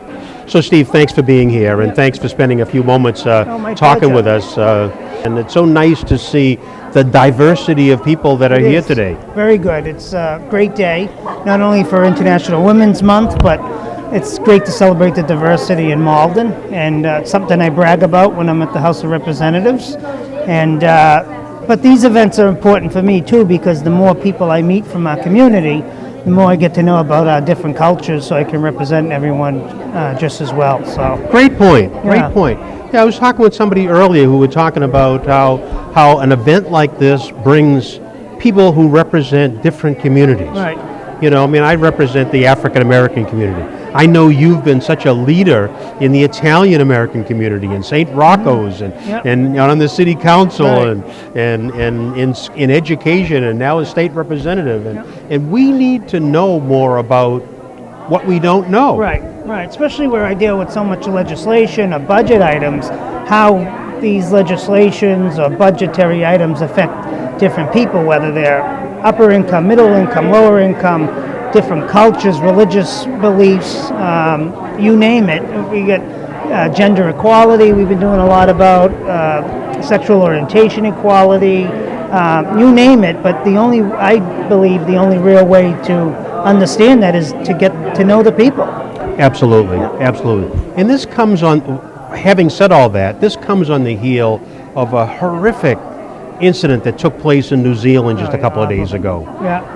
Well, it just shows you, I think, the sad thing is how much hate there is out there, but more than hate too is ignorance. And I think when you come to events like this, you learn more about people, more about issues. And when we educate people, I'm not saying just sitting in a schoolhouse, I'm talking about educating, whether it's at a nice event like this, we get to understand and appreciate people more. And once we become less ignorant, maybe the hatred will dissipate a little, because that's what that incident in New Zealand was all about. It's that hate, that ignorance, and it's sad.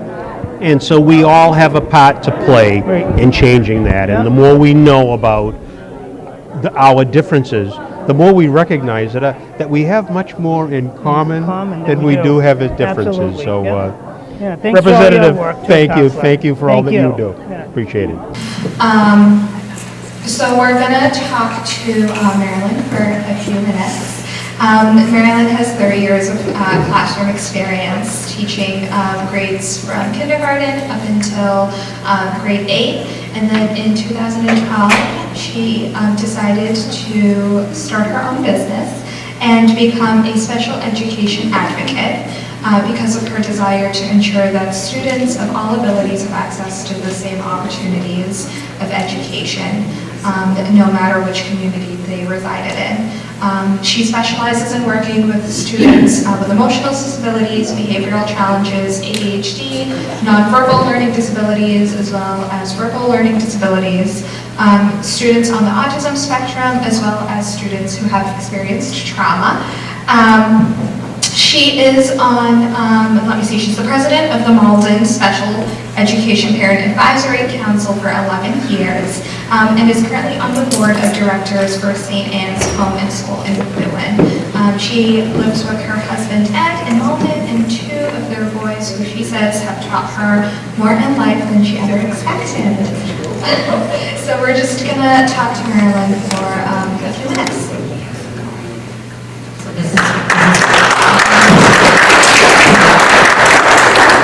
Thank you for the nice introduction. My name is Marilyn Andrews. I'm a proud resident of Malden for over 30 years. I'm very happy to be here, and mostly because of the diversity. I'm here today to speak to you about my journey in reaching for my dreams and a life of meaning and purpose, while navigating the challenges of being a woman and learning my worth personally and professionally. I first attended the core meeting here at the Senior Center on Wednesday, February 27th.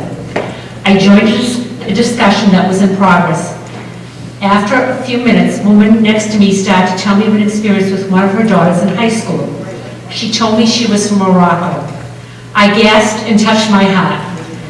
I told her my mother-in-law, Solange Benchatri Andrews, was from Rabat, Morocco. My new friend Suad told me she was from Rabat.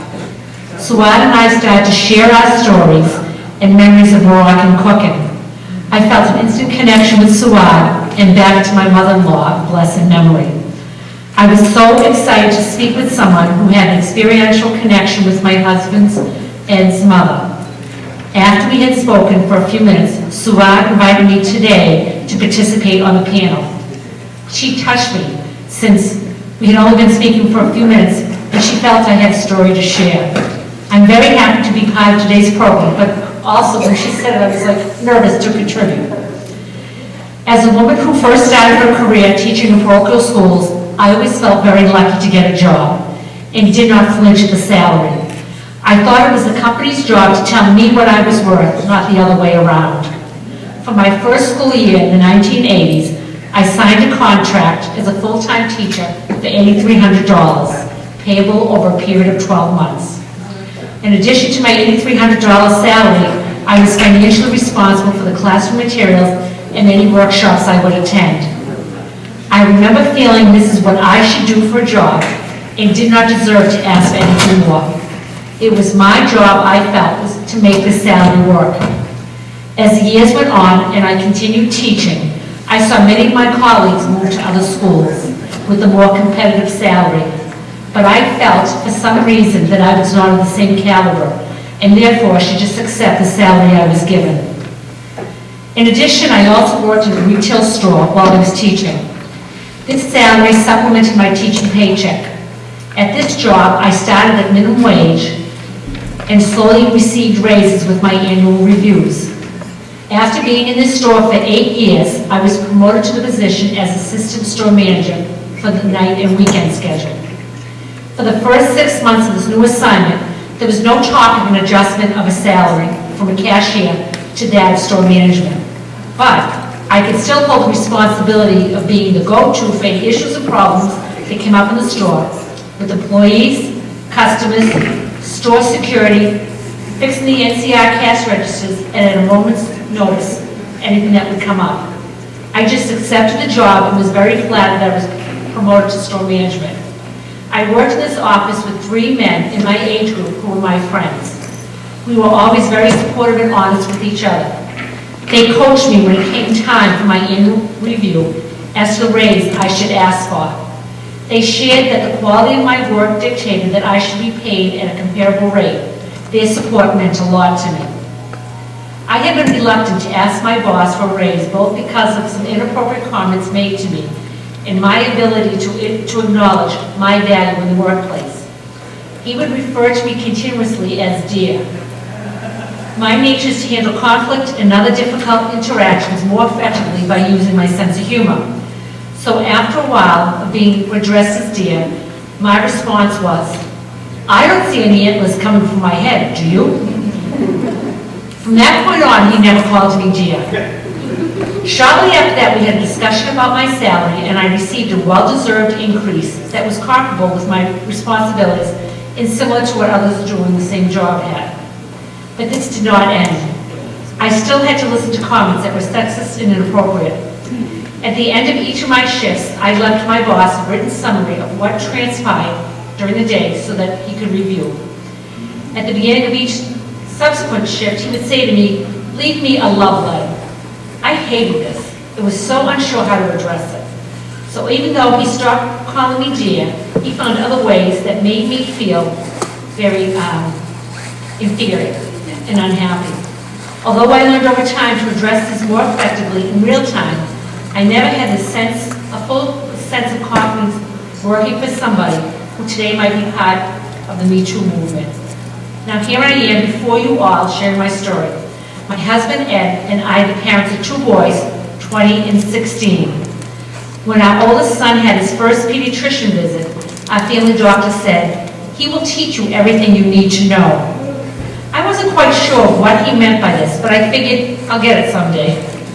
I started to understand this more clearly after my youngest son was diagnosed with dyslexia, which is difficulty reading basically, and also some mental health issues in being on the autism spectrum at about 3 years of age. I dove headfirst to do whatever I could do to provide him with supports and accommodations that he needed to be part of our community here in Malden. I started to read anything and everything about the special education process and regulations, as well as digesting information about his diagnoses. I gave away a lot of free advice and researched links to help others for free. I realized that I could take my son's experience and make my own background as an educator and began to see helping other families navigate the special ed process as my own business. My early experiences learning to speak up for myself with guidance of colleagues and supervisors have helped to inform my experiences advocating for families with children with special needs. Working with children of all ages and investigating ways to help them learn has always been a sincere passion of mine. I take the wisdom of my mother to heart, as she always said to me, that if you do something you enjoy for a job, you'll never work a day in your life. Well, after a number of years of sorting this out, I had decided to take the training to become a special education advocate through the Federation of Children with Special Needs in Boston. I had wanted to become a special education advocate since my days at Salem State as an education major. I felt I had training, the knowledge, the business sense, and good hands-on experience with customer service. When my colleagues were charging $75 to $150 an hour, I started my practice by charging $25 an hour. I was concerned about charging people too much because if I did, I would not be hired, or I felt I honestly wasn't worth a fair amount. I thought I had to prove to myself before I could sign myself a fair salary. With my earlier experiences and as I gained knowledge, I felt I should give myself a raise that matched my value and the value families could learn from me and was similar to other advocates. It took several years of serving my clients effectively in order to get the pay rate matching my experience and my skills. In summary, I feel that I've grown as a woman in my role advocating for the special needs population in our community. I would not be here without the guidance of many people, men and women in my life, who have helped shape my values and contributed to the fiber of my being, and have allowed me to assist families in getting the resources to which they are entitled according to state and federal law. So I guess I had 1 or 2 questions picked out, but after seeing this and just hearing what everybody had to say, I had 2 questions. One, the experience of discrimination and how you first became aware of this, because when that happened to me in my regional environment, I thought it was normal. I never questioned it, and I worked there for 15 years. And then how do we level the playing field for men and for women too? So any response?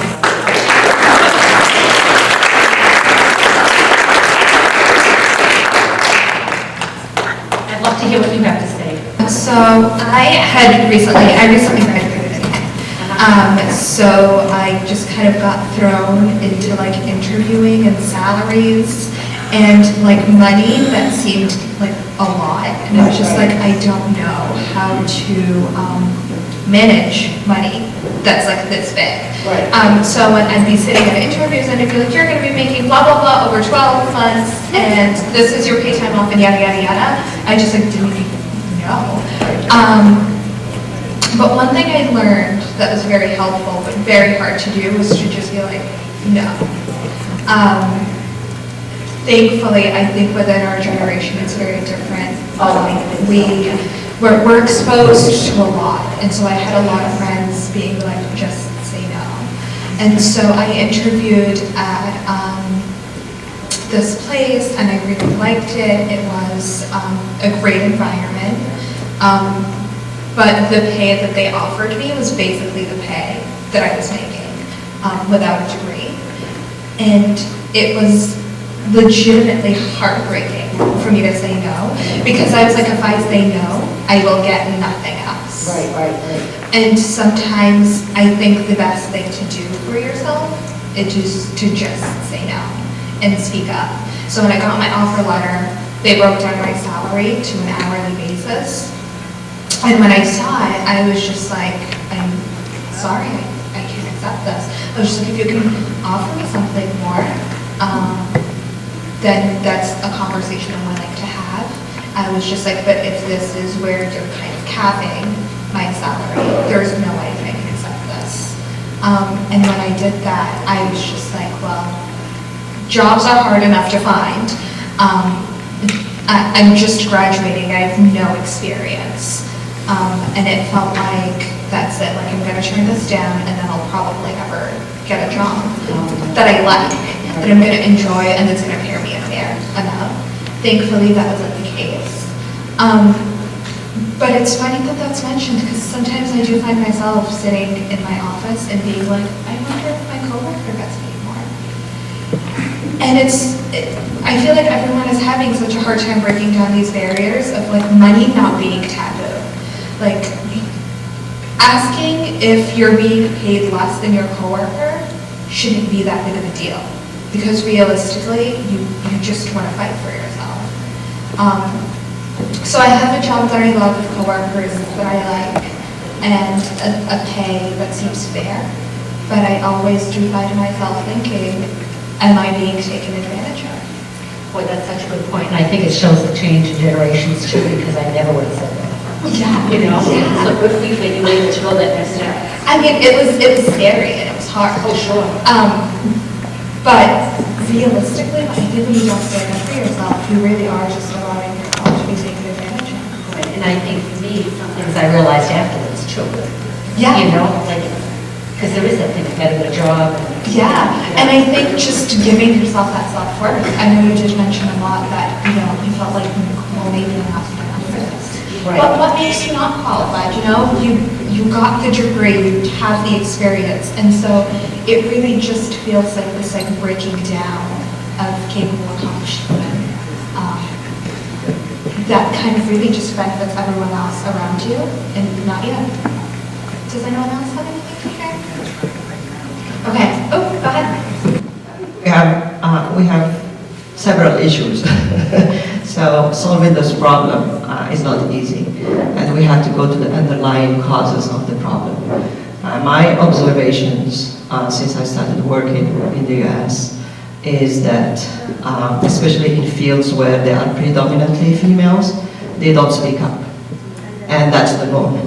So to me, to be able to speak up, you can't start when you're an adult. You have to teach women or girls very early on to be able to negotiate and to speak up. So waiting until you start working, I think it's too late. That's my observation. So you can empower, you can educate, but it doesn't happen because it's just, it's drilled in the brain that they cannot speak up. So that's an issue.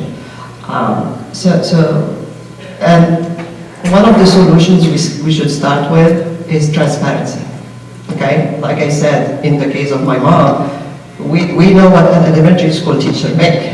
You know what a secondary school teacher make. So it's very transparent. So certain jobs, there should be transparency in how we pay people.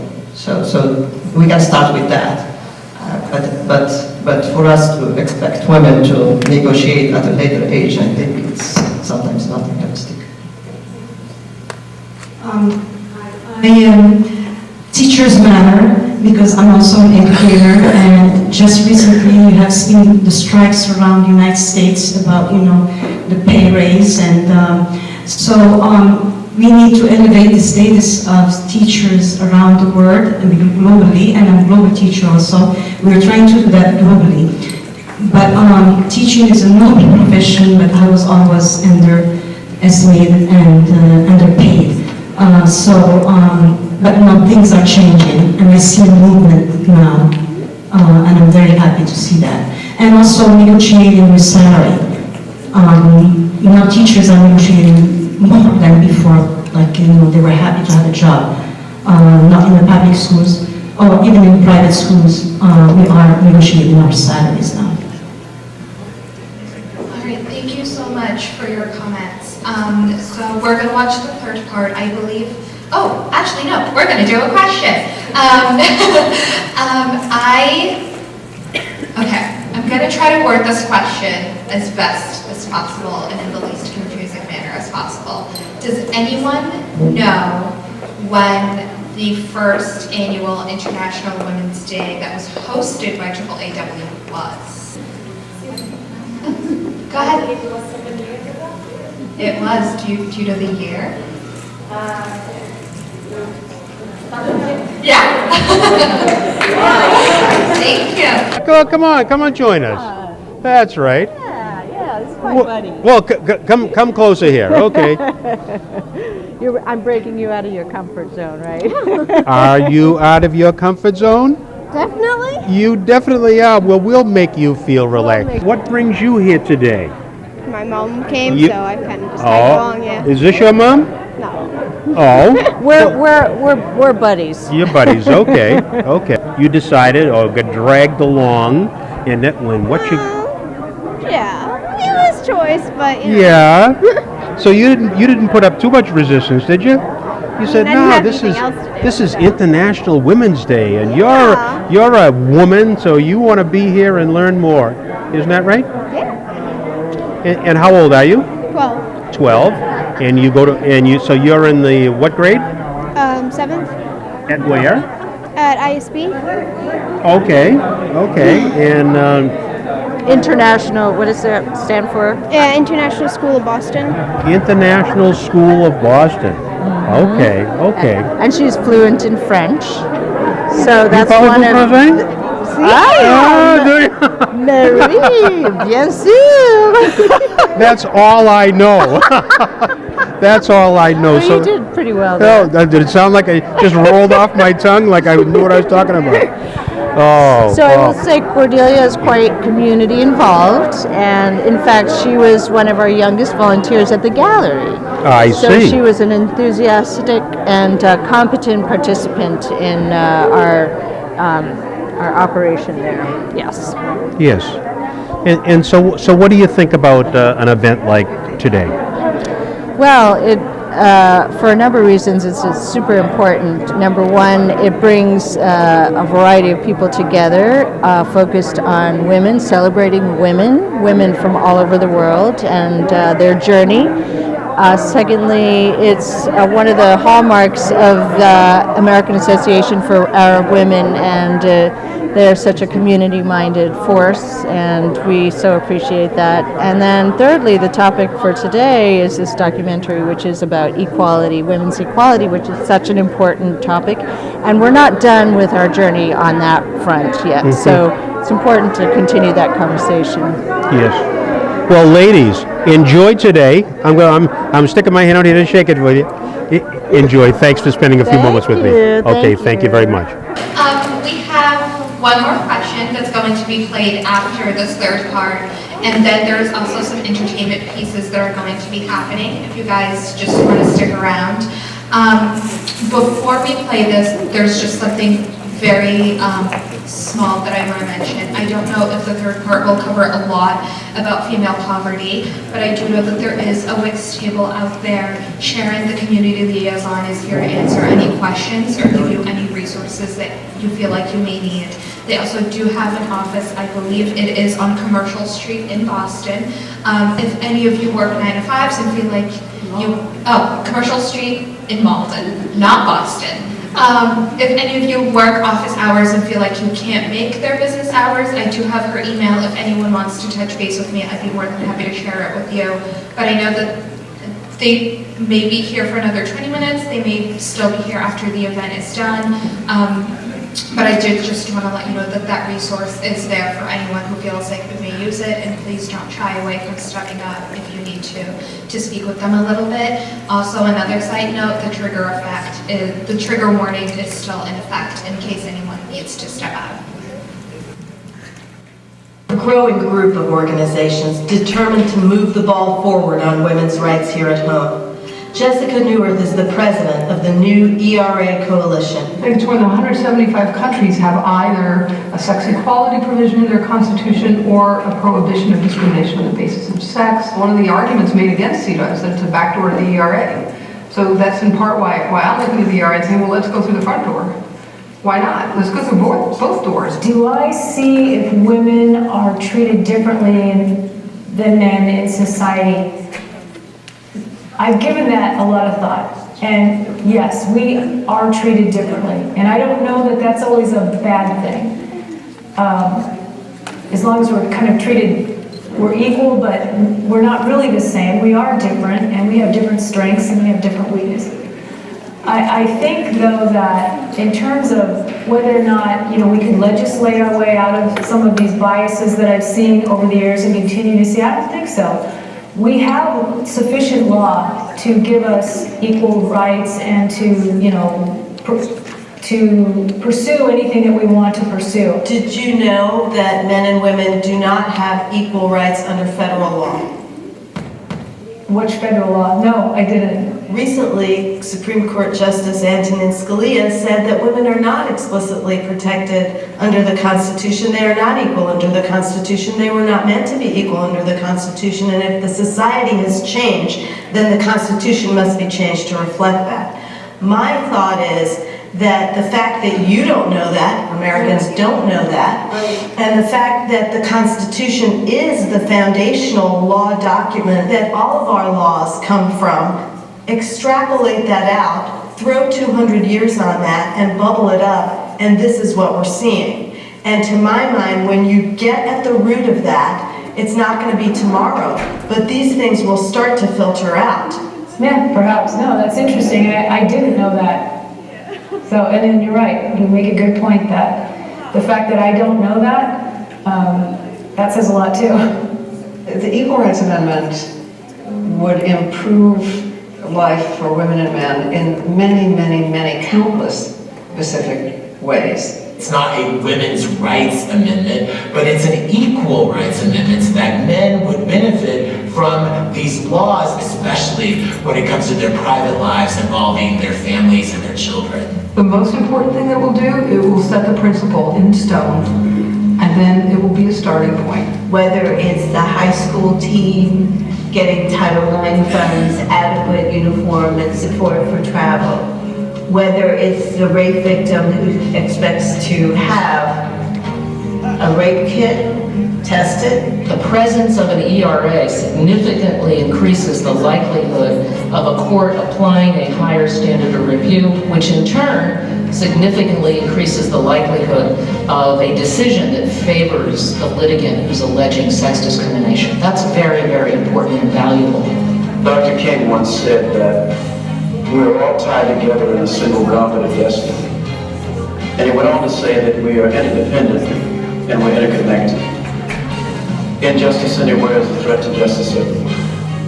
Until women have an even playing field, the nation has not lived up to its high creeds. I see all of these issues working together as a web, of kind of an invisible web that we don't know what it is, but it's there. And I think that ERA could be the thing that sort of pulls the web apart a little bit. I agree, absolutely. You're 100% right that all these issues are connected. So I think the simplest paradigm for me is to say it's a circle. Our paradigm and the original paradigm of the human species and the world, there's no straight line in nature, right, is the circle. And the patriarchal, racist, nationalistic, whatever you want to call it, paradigm is a pyramid, a hierarchy. So if we can just remember that we, you and I, nature, everybody, we are linked. We are not ranked. We are linked. I think that it's going to require a new dedicated civil rights movement, led by women and our allies, to take control of to reframe the debate. The majority of parents in America are single mothers. We know the majority of people on college campuses getting their degrees are women. How much longer can that system, population-wise, really exist with the current laws that are in place? Dealing with this state by state is like dealing with emancipation, one plantation at a time. It doesn't work. We have an Equal Pay Act that doesn't get women paid equally. We have a Pregnancy Discrimination Act that clearly doesn't protect pregnant women. We have a Violence Against Women Act that fails to protect women against violence. We have mandatory restraining orders that are actually optional. And we have a justice system that does not provide equal justice from the lowest court to the Supreme. All right, so thank you so much for joining us, you guys. What's going to happen now is I have one more question for you guys, and then there are two more entertainment pieces. But just before I kind of get started with that, I did want to take some time to acknowledge that, you know, on International Women's Day, it's important to acknowledge how far we come, but it is also as equally as important to acknowledge how far we still have to go. Let's, you know, stand for all women. Let's become allies. Let's uplift each other. International Women's Right is women's rights for all, and not just the select few. So the third question, this one is kind of hard, so I apologize. Does anyone know when the first International Women's Day was? It was a long time ago. Okay. 1970. Sorry, can we do hands? Go ahead. 1970. No, not the. I'm talking about the very first one. I'm gonna give you guys a hint. It was called International Working Women's Day. Go ahead. No. A little. Can I give hints? A little farther back. Go ahead. Yes, 1909. Just ready for your hands up. They'll give you a back. Thanks to the American Association for Arab Women. Yes, absolutely. This great event. Yeah, this is so great, I think, Gary, that we bring all these different segments of our community together for us to share information and to learn so much more about our differences. Well, and it's evident just in the last State of the City address where we now have a community section, which we never used to. But thanks to you and them and everyone else in the city now, it has its own billing, which is great. Yes, yes. I just think that there's so much that needs to be done, and we're trying to do our part. That's it. Of making this happen. And I think our part is to help to educate one another. I mean, we all know about our own individual segments of our community, and I think it's important that we learn about others. It's the whole point of it all. So fortunately here in Malden, we're doing just that. Yeah. I was saying to someone earlier that I feel so blessed as I think about my birth and where I was born and who I was born to, and thinking about, you know, we didn't usually choose that.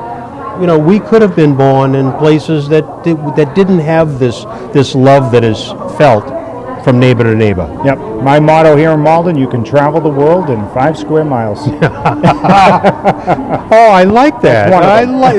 That's one of them. Yeah. One of them. Yeah. And I Yeah. know for me personally, I've just learned so much and have grown so much that I wouldn't trade it for the world. It's just been great. Yeah. Gary, say something about what's taken place in New Zealand and the horrific, terrible hatred that has been shown in that massacre. Well, once we heard the news, obviously our thoughts were with the victims and the families, as well as the people in New Zealand. But immediately after that, our thoughts turned to the OCRC on Pleasant Street in Malden. So we contacted Brother Hamid that morning, and we actually went to the mosque that afternoon with Police Chief Kevin Molas, to assure the members that you and I are thinking of them, and we're here for them, and we always will be. Yes, absolutely. Absolutely. Keep up your great work. You as Mayor. well. All right. Thanks for everything. Thank you. So we're here at this International Women's Day celebration, learning more about one another, and hopefully through that learning we can learn, and I know I've already learned that we're so much more alike than we are different. Well, I'm a first generation born. My mother and father came from Sicily. Okay. You might be related. That's right. Yeah, Hannibal was over there, Well, I did that Ancestry.com and found out I'm 89% Italian. Okay, 89%, yes. And 9% North African. Okay.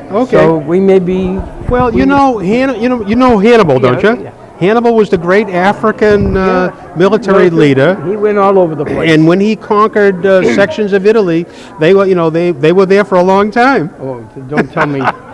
But anyway, there's two things about the Women's Day. The first one is in 1988, the Kiwanis Clubs International made it possible for women to join Kiwanis. Okay. And since that time, it has been the women who have kept the Kiwanis clubs going. And it's not only that club, and I think if you look and you see the Rotary, the Lions, the Elks, and all of those other organizations that now have embraced bringing women into their organizations, it's the women who do all of the work. So that's that part of the women. And as part of the immigrant concern, as immigration is concerned, as I said, my parents are from Sicily. I'm a first generation American, and assimilating into this country is one of the most beautiful things that we can do.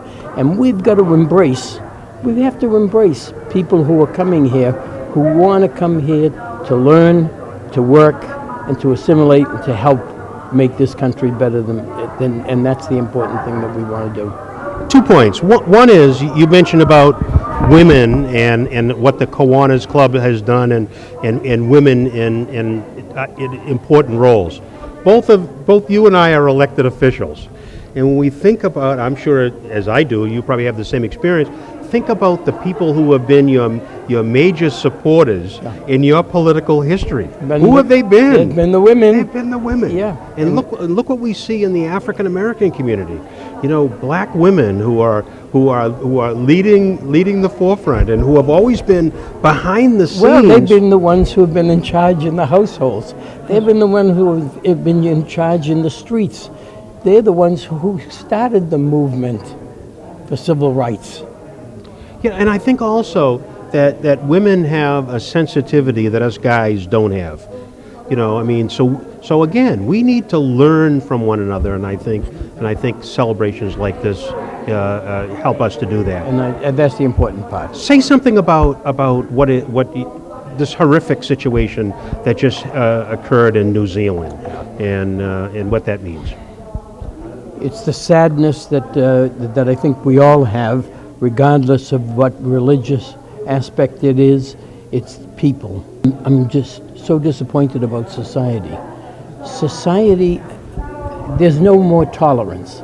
You and I can disagree on a particular issue and then go out and have a cup of coffee. We can disagree, but we don't have to be disagreeable. No, that's but right. Unfortunately, there's no such thing as being disagreeable. It's now become violence is the way, and and sometimes the the internet putting those, war games on and all of those things, people look at it and sometimes they get to look at it and say, hey, is that real? And I can remember an incident after 9/11 where I was talking with this man he was from one of the countries in Europe, and I was telling him about how, what a shock it has been to our country to have this terrorism as perpetrated, and shown by the World Trade Center tower, attacks and so forth. His response to me was, it's all new for you Americans. We've been going through this for years. Yeah. And when I think about that, I also think that while he was saying it's new for you Americans, I think he was really referring to it was new for you white Americans. Yeah. For black Americans, we've always felt that terrorism was only one step away. Yeah. And so... Well, I think that the major problem that we have is it's called intolerance. And we have to be tolerant. Regardless of how people came into this country, we've got to educate them. We've got to make sure that they understand that America has opportunities, and then we want to give them those opportunities. So if you cross the border, quote, illegally, if you're an undocumented immigrant, then try to work within the system. Try to make it so that you're as good as the next person and as tolerant as the next person. And this is the important thing that we can learn from. God bless you. We may have come over on different ships, but we're all in the same boat now. That's right. I got it now. Representative, thank you very much. Okay, my pleasure. Take care. So we have Councilor at Large Steve Winslow, who's going to talk with us a little bit. Steve, good afternoon. Let me shake that hand once again and ask you, what brings you here today? Well, I mean, I think I was just talking to Dee Campbell here about how important it is as a community that we make efforts to reach out and engage across the a variety of people. So making sure with different communities we're always engaged in that type of thing. So that's one of the things that's so important, that we take advantage of this opportunity that the Arab Women's Association is offering our community to invite us and to learn about them and meet them, and so it's important for us to take advantage of those opportunities. Absolutely, absolutely. There's so much for us to learn as we talk with one another about, you may know about your community, I may know about my community, but we need to know about the others, and I think this is a great opportunity for that to happen. Yeah. So I mean, and certainly, we're all products of our mothers and the women in our lives. So I think that's important to be supportive of that, and like I say, reaching out and understanding the broader community and getting to know people and faces and that. So that's really what brings me out here. So it's I'm glad to see that the 7th annual is happening again, and glad to see you here and the other people. Good to see you, my friend. Thank you very much for spending a few times. Care. Okay, thank you. The first person that we're going to see, her name is Sumaya Moroz. She is a native Moroccan dancer that's been dancing all of her life.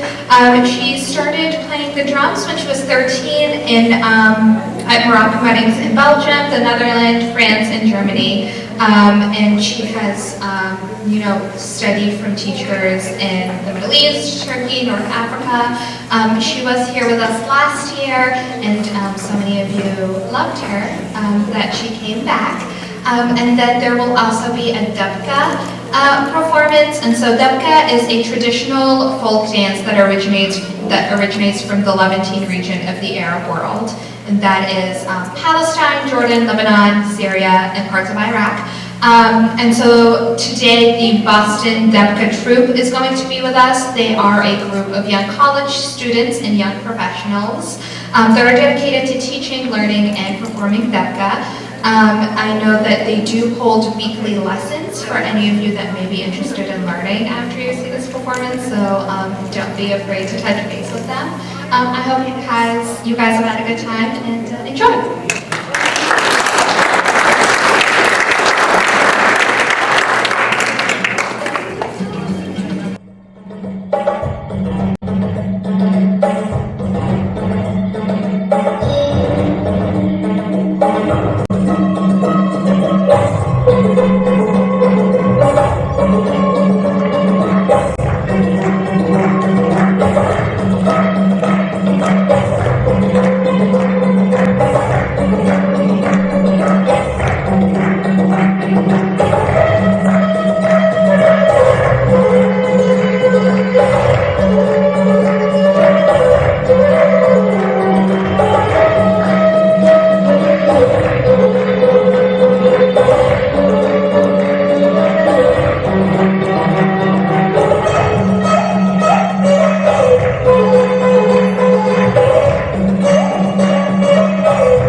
will share with you what they did.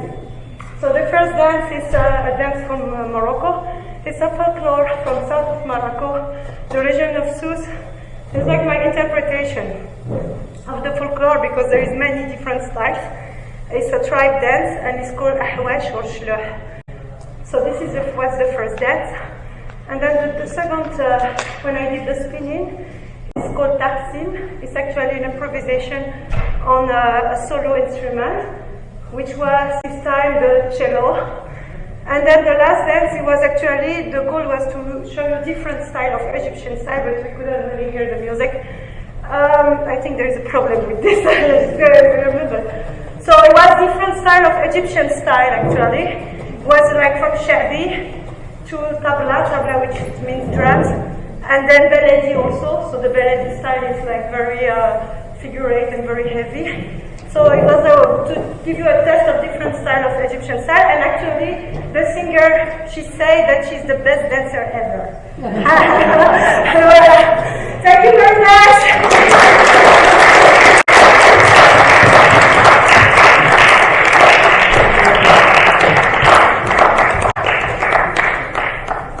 And now blast to the dead key. And I think you can play the line. Alright, sorry, I'm gonna interrupt very briefly. I know that there are drinks and pastries after this. There's also a table. It's an initiative by the Boston Architectural College. It is for Malden. It is a public survey. They have flyers in different languages. And it is a survey that will help decide what to do with the land around the Malden Hospital, what you guys would most benefit from, and what you actually want to be there. It'll give you a say as to the new initiatives that are being started in Malden. So you don't have to take the survey right now. It is online, but the flyers are available in different languages for different populations. Donna and Dee are over at the table if you guys have any more questions, and just make sure you grab one on your way out and take the survey so you can have a say. All right, thanks.